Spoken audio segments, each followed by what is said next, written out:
least on the D side most of the time. Thank you so much. I just want to say it's so great to be back here, especially here at Angry Inch. John and Snay, thank you.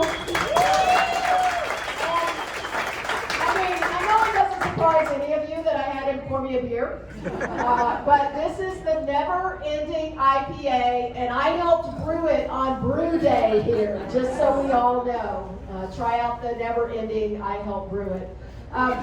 Look, I am just baffled and so excited and so proud to have all of you out ready to knock doors for me this morning and ready to knock doors. We're great candidates throughout the 2nd District. I know I'm going to miss some people, but first I want to say hi to R.T. Ryback right there. R.T. Former mayor of Minneapolis, who's going to be knocking doors for me here today. We've got Representative Liz Ryder standing right in front of me.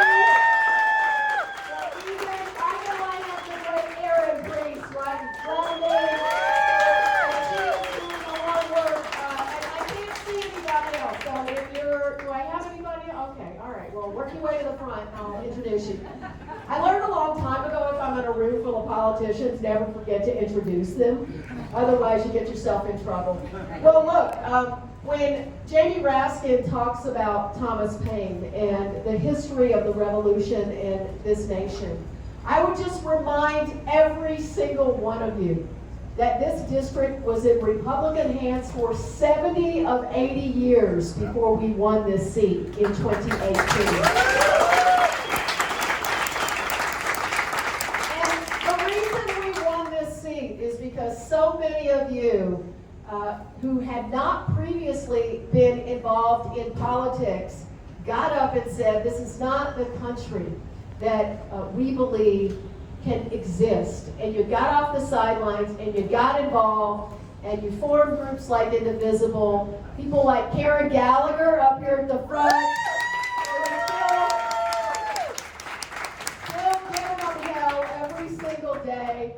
And she has the only Angie Craig for Congress hat that has been produced in the history on her head today, except for my wife Cheryl, who took the second one because she did not want Karen to have the only one. So you and Cheryl.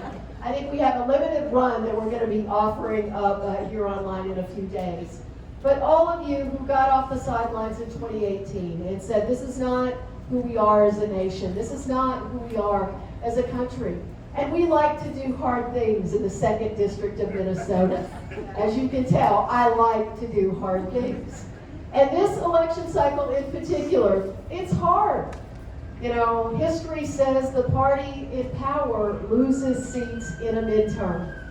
And I say that history has never seen this radical of a Republican Party. We are the party that Jamie Raskin talked about that's working to lower the cost of health care. Do you realize in only 2 years, in the last 2 years of session, 14 million more Americans have gained access to health care.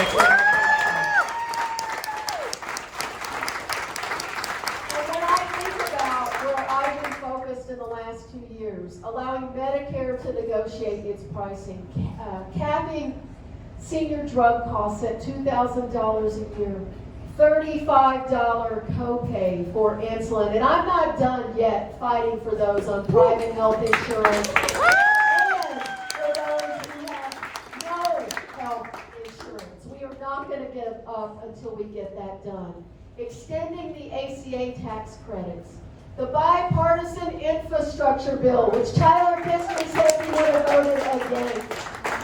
So important for the city of Lakeville, for Dakota County. For the bipartisan gun safety bill. The first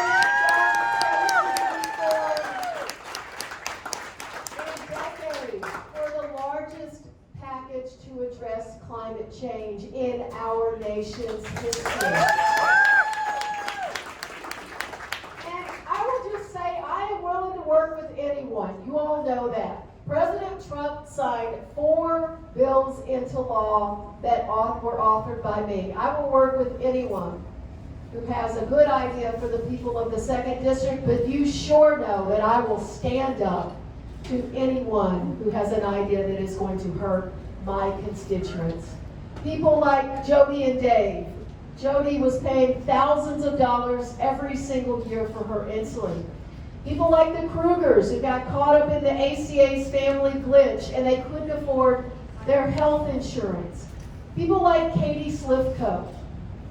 Katie's husband, Corey, served for decades on the South St. Paul Police Department, and they got caught up in a situation where she couldn't access his benefits after he died. This district, this seat, I want you to know one thing. It doesn't belong to me. It belongs to the people of the 2nd District. And so as you head out to the doors today, I want to leave you with this. This campaign, too, does not belong to me. It belongs to every single one of you. And when you're at the doors today, you're fighting for your values. You're fighting for your own children and your grandchildren, like my grandson Noah. We're fighting for the country that we believe in. And I'll tell you what I believe in as I end today. I believe that it shouldn't matter the color of your skin. It shouldn't matter who you worship. It shouldn't matter who you love in this great nation of ours. There is enough love for every single one of us. And if you believe, too, that that's who we can be as a country, I would remind you that this country has not walked a straight line. I don't say straight very often, especially in my campaign speeches. We never just move forward as a nation. We've always had tough challenges ahead. I would not want to be in this fight with anyone but every single one of you. So let's get to the doors today. Let's win a few more votes.